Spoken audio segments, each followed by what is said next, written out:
Korang ingat lagi tak lawatan 2 hari Donald Trump ke China pada November 2017 lepas? Kalau kita baca laporan media antarabangsa masa tu, naratifnya semua lebih kurang sama je.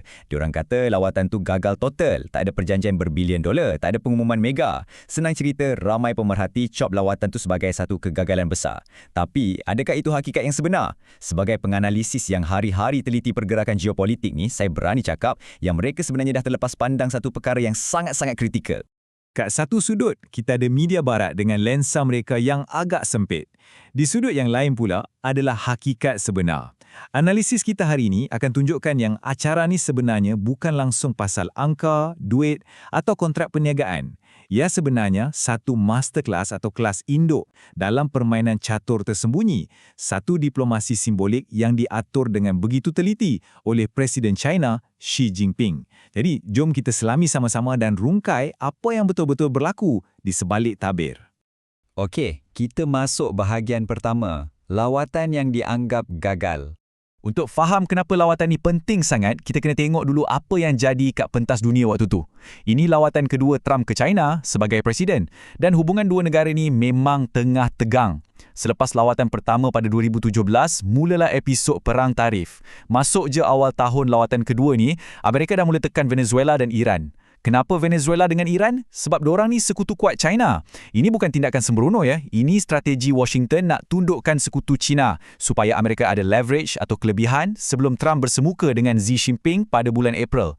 Tapi rancangan tu tak menjadi. Amerika buntu kat Iran dan lawatan tu terpaksa ditunda ke bulan Mei. Kesannya, mood lawatan terpaksa ditukar 180 darjah daripada asalnya nak menekan, bertukar jadi cubaan nak redakan ketegangan. Dan kat sinilah puncanya kenapa analisis media arus perdana tu lari tajuk. Pemerhati barat ni, dorang terlalu fokus pada benda yang boleh dikira. Dolar, sen, data ketenteraan, kontrak senjata. Bila Trump balik tangan kosong tanpa kontrak berbilion ringgit, dorang terus cop lawatan tu sia-sia. Tapi, cara China main peranan sangat berbeza.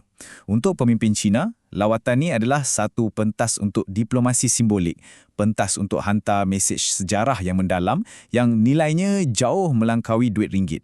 Sekarang kita beralih ke bahagian kedua, mainan diplomasi simbolik. Dan bahagian ketiga, kita tengok apa mesej tersembunyi di kuil langit atau Tiantan.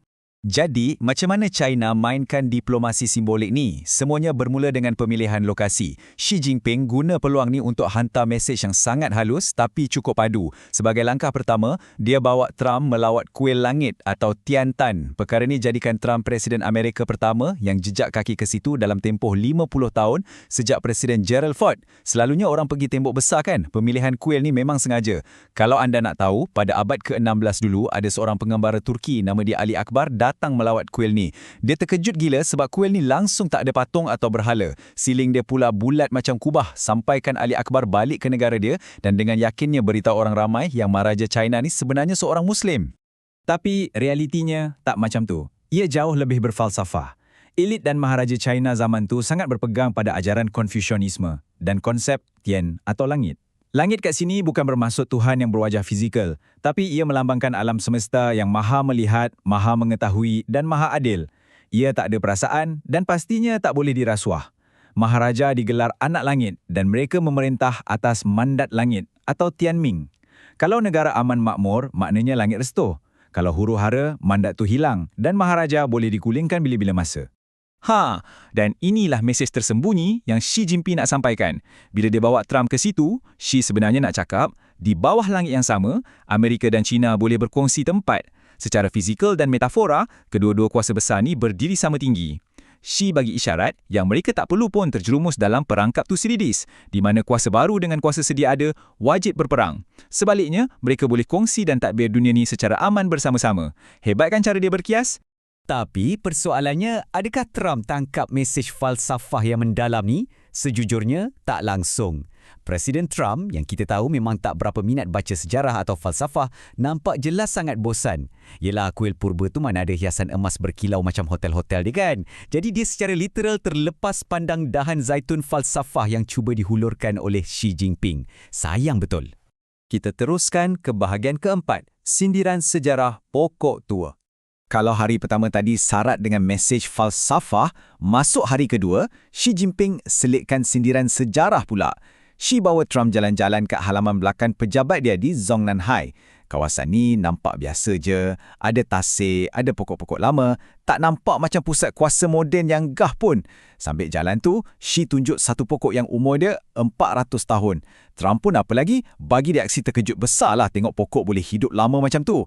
Waktu tu, dengan senyuman penuh makna, Xi balas balik. Kat sini, kita ada banyak lagi pokok yang usia lebih 1000 tahun.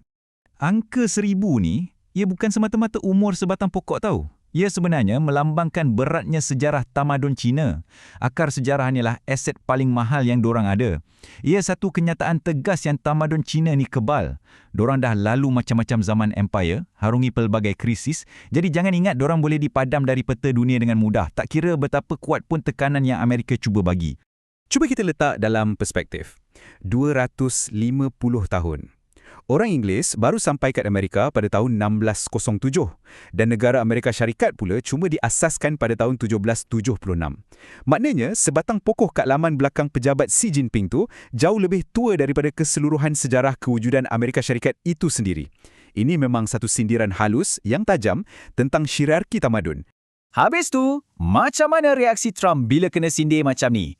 Dia boleh pusing kat penterjemah dia dan tanya soalan ni. Sebelum ni, siapa je orang luar pernah lawat tempat ni? Sekali lagi, dia terlepas poin. Bila Xi jawab, sangat sedikit, Trump terus senyum sampai ke telinga. Sebab bagi dia, lawatan tu bukan pasal sejarah, tapi pasal ego dia yang rasa eksklusif dapat layanan VIP. Sambil-sambil tu, jom kita betulkan satu mitos media.